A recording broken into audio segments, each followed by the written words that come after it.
You might have come across the topic of curing your scrolling addiction only to find yourself disengaged due to its dull presentation and the ingrained habit of mindless scrolling.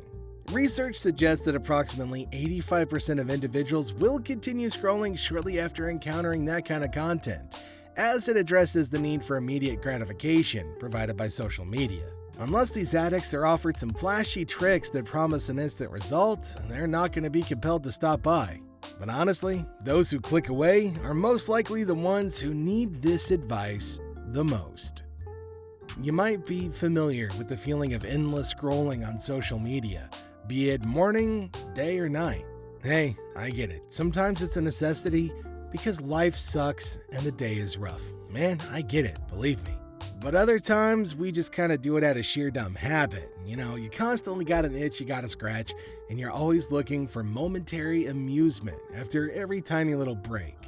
Next thing you know, you're ditching your duties, you're not getting your job done, you're not getting studying done, you're not getting work done. Or you're like me and your wife's really unhappy because you forgot to cook dinner for the third time this week. We've all been there, right? We're just bam, in an instant. Hours just slip away, turning what should have been a fun little sidetrack into nothing but a gigantic waste of time.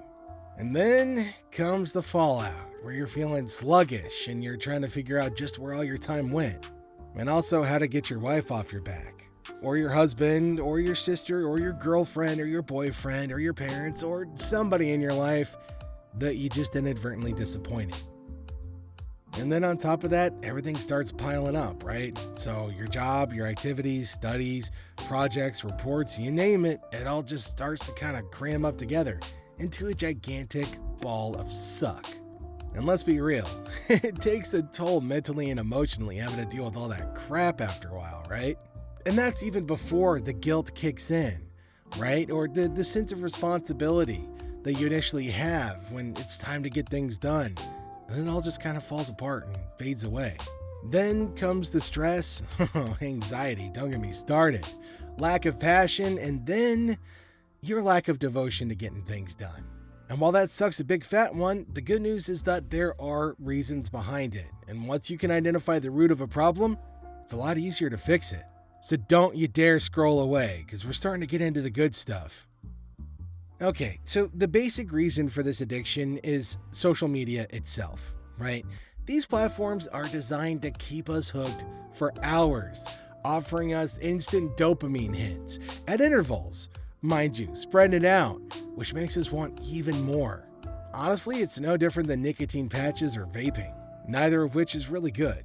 So, with each post, our brains go on to absorb an abundance of information, and it kind of messes with our perception of reality a little bit. So with excessive scrolling, what happens is it starts to diminish our attention span. And what that means is we go from, this is really cool, this is really interesting, this is fascinating information, to, oh look, a shooting star, isn't that the best? Oh look, a goldfish, oh look honey, this one has a puppy or a cute little kitten.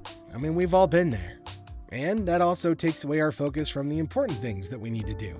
So we start seeing all the work and tasks that we have to do as exhausting and boring due to the fact that we've already lost our ability to concentrate on them because it's just not as fun as all the stuff we're doing on social media.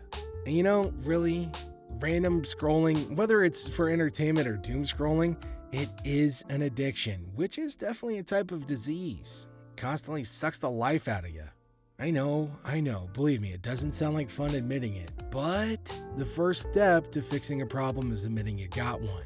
And the good news is, this crap is 100% curable and preventable in the future. And the great thing is that you can still be the best version of yourself that you were always meant to be. But I know what you're thinking. Hey, big bro, how? How can I do that? Well, let's dig a little deeper and explore it, provided you don't go anywhere. So here's the thing, let's just be real, right? Despite the damage that's been done, and yeah, come on man, you gotta admit, it's damaging. Anything that is debilitating and causes that much stress in life is 100% damaging. We can still break free from it. We can still get our productivity back. But for that, we gotta fix our attention span through proper resolution rather than just going for quick fixes or flashy tricks. Because here's the deal, you can't kick any addiction instantly. I tried for 6 or 7 years to quit smoking until my then girlfriend, now wife, told me I had a choice to make. It was either my smokes or her. So even though I was in a situation where I had to make an instant choice, it was not an instant thing. Believe me, I was an absolute monster to live with for probably 2 months until everything was out of my system. And honestly, for me, the end goal was worth it because I've never been happier or healthier.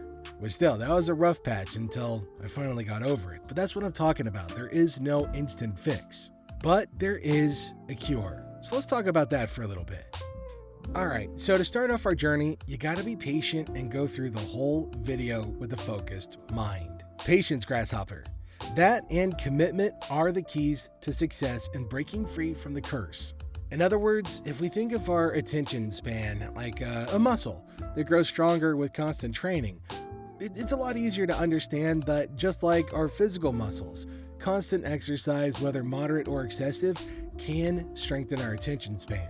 This video right here that you're still watching serves as a direction, a type of path that, with patience and commitment, will lead you to a stronger and more focused future you. So here's how it works. Before you start watching anything, make a set of rules that you follow throughout the video.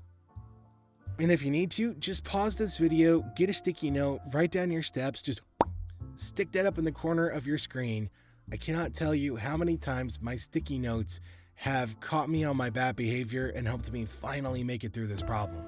Okay, so first up, while you're watching a video, resist the urge to hop on to some other tasks, no matter how important they seem. This is the initial step of your exercise. And if you successfully resisted and stayed focused, then you've just given your attention span a workout. And just remember too that your focus improves with every moment that you stay engaged. And listen, even if it's a 2-minute video, 2 minutes of exercise 5 or 10 times a day over the course of a year adds up to a lot of muscle, friends. Secondly, avoid scrolling through comments or opening other tabs and open up a full screen instead, concentrating solely on the sound of my voice. This will prove to be extremely difficult because your brain might protest, telling you to go get some dopamine from something more entertaining than this random dude on the internet. But you gotta remember that you don't need to be anywhere else right now.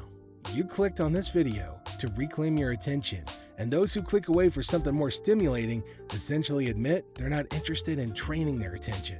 Look, it's okay to crave stimulation, but it's not okay to ask for a medicine if you don't feel the need to take it. It's also completely hypocritical to click on a video to figure out the cure for mindless scrolling and then scroll away for something else. By doing that, then you've already failed at your own obligations, and this is going to damage your own credibility as well. So let's not fall into that trap of saying we're going to do a thing and then not do it and then trick ourselves into hating ourselves and calling ourselves liars and never believing we're ever going to do anything we say we're going to do. Because that sucks and it's not fun. Been there. So just like with quitting smoking, the initial step to the cure is to swap out your scrolling habit with something else. For me, it was Dum Dums. I ate a lot of Dum Dums when I quit smoking. So social media, I know a lot of us have a tendency to look in the morning or during break periods, and we do it for a little bit of, refreshment. But instead of just mindlessly scrolling, replace that habit with something equally enjoyable or energizing. And honestly, one of the best habits to replace such an addiction is meditation. Honestly, it's the perfect medicine to heal the body and soul. Start by spending a few minutes focusing on your breath in a quiet, distraction-free space. What you want to do is focus on your breath and try to have a clear and peaceful mind. If that proves really complicated, then just imagine peaceful sounds like the wind whistling. For me, it's the sound of sitting underneath a waterfall. The important thing is to pick something peaceful and harmonious to focus on, as opposed to all the chaos and the jumblediness of life. And by focusing on that one thing, you're already improving your ability to concentrate and your level of focus. But here's the deal. Don't just sit there trying to mull it over and think about it. It's not going to help. Get yourself up and start with just 3 minutes each morning and witness the difference that it makes in your focus. It's not a special trade for monks or people who do yoga, but it's something simple that everybody can do. And here's the thing, whether you do it for 1 minute, 3 minutes, or 5, you did it. You stuck through the commitment, and that's the important thing. Don't focus on doing it perfectly, just focus on doing it first. With time and commitment comes progress. And remember, the only person you're destined to become is the person that you decide to be.